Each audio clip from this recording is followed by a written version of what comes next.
Hey guys, this is TSGB. Just here with another reptile tutorial. Unlike my last one, it's not going to be as dolled up, as polished up as my last one. It's just going to be straight to the point. Uh, I'm just going to show you a lot of the tactics I use with reptile that maybe you'd want to pick up. Um, uh, in my last tutorial, I went over some of his basic tools, um, like some of his normals, some of his better normals and whatnot, his better strings and whatnot. In this one, I'm going to go a little bit more detailed into how they work in with his playstyle.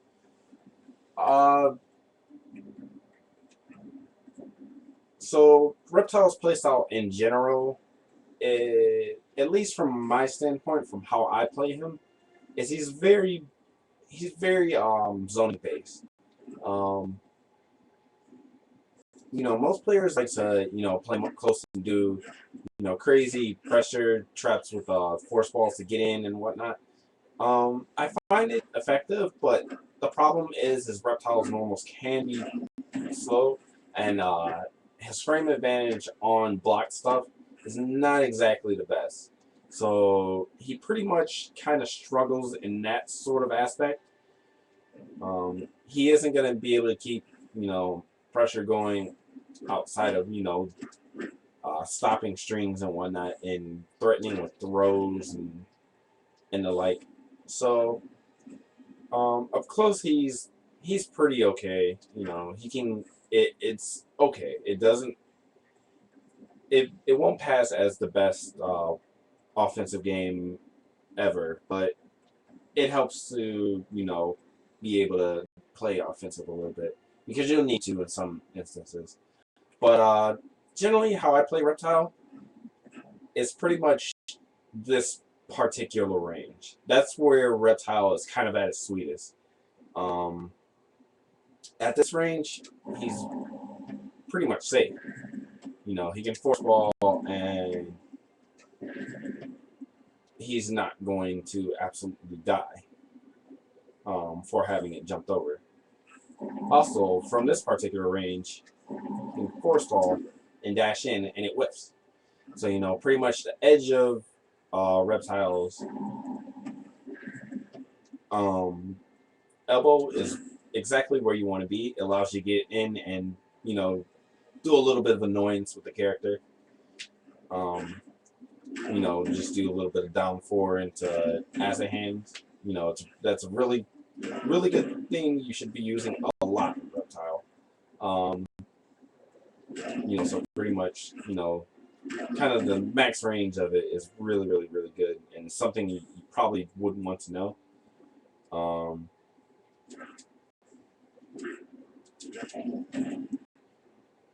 um, so that pretty much covers where Reptile would want to be, but in those particular situations where the opponent is kind of close and you need to get him away. Down four is slow, but if it does connect into acid, it kind of gives you a little bit of leeway.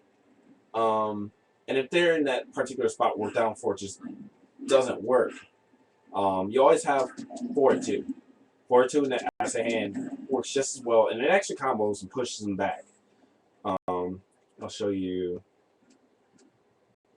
exactly how good acid hand actually is, though. Because if it hits, you're right at that perfect range where you want to be. So 4-2 comboing into it is a very good thing to know about.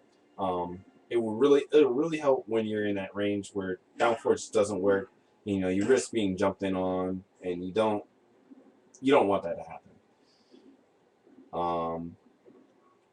But generally, there's going to be a particular range where 4-2 just doesn't work, where the opponent can pretty much jump in.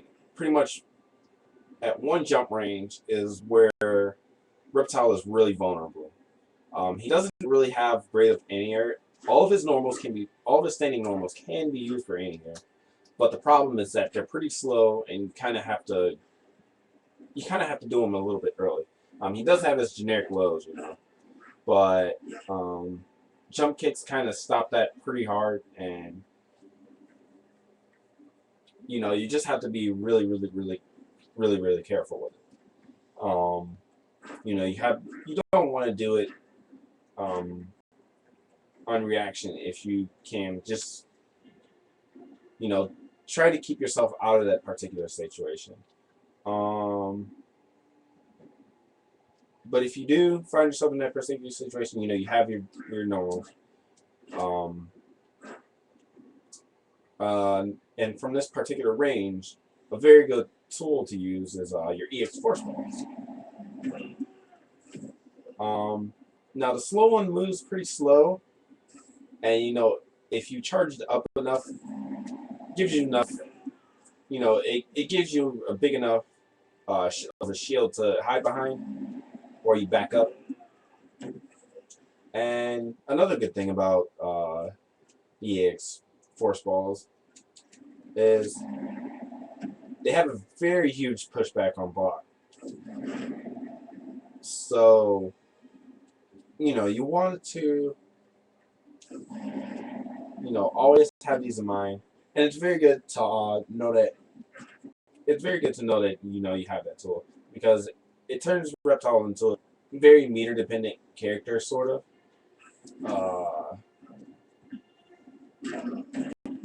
So building meter is always really good. Is always going to be something you want to do, just so you have that option in your hands. So pretty much you have all those tools. If they're from jump range, and you have your tools from back here, you have your stuff from up close. So that pretty much covers, what exactly you want to do, at least how I see it, what you want to do with Reptile. You know, that's pretty much basically Reptile's playstyle in a nutshell. Um, Now, there's going to be some instances where you can't exactly zone the opponent, because their zoning game kind of beats yours out if you try and do it from a normal standpoint. A perfect example is Noob. Now, Noob's projectiles. Now, this matchup is actually in Reptile's favor, and it's because of Reptile zoning. But you have to approach this matchup a lot differently from other winnable matchups. Um, Obviously, Noob Saibot's clone is going to be. It's going to come out too fast for you to actually get projectiles on the screen.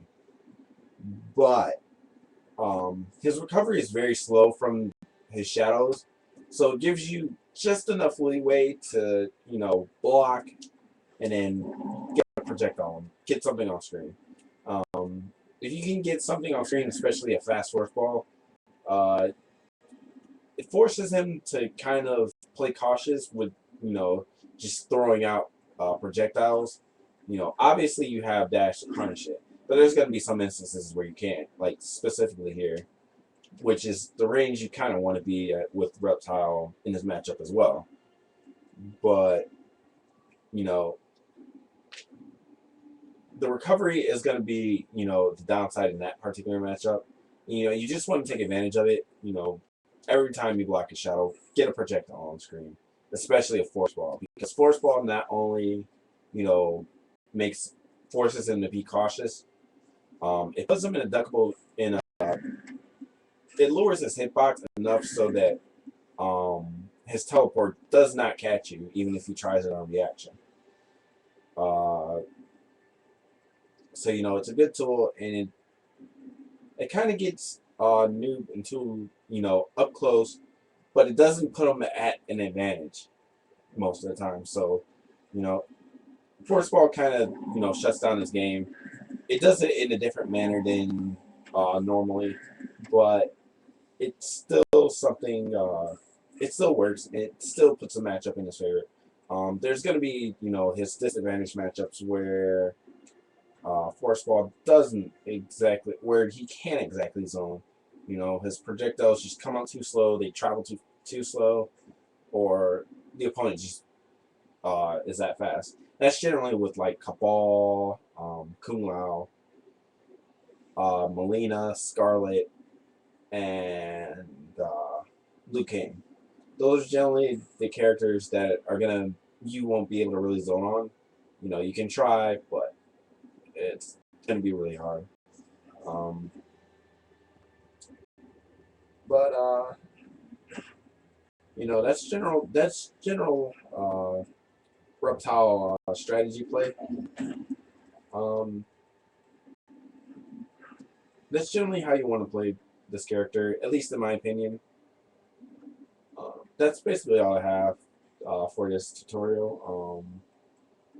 If you liked it, you know, leave a comment if you know if you liked it, or you know you want to give suggestions that other viewers can read. You know, just leave them in the comments, and you know, make sure you guys vote them to the top so that people, you know what's good stuff to know and whatnot, and people can filter out, you know, bad comments, you know, just general, you know, comments about, you know, how good the tutorial is and whatnot.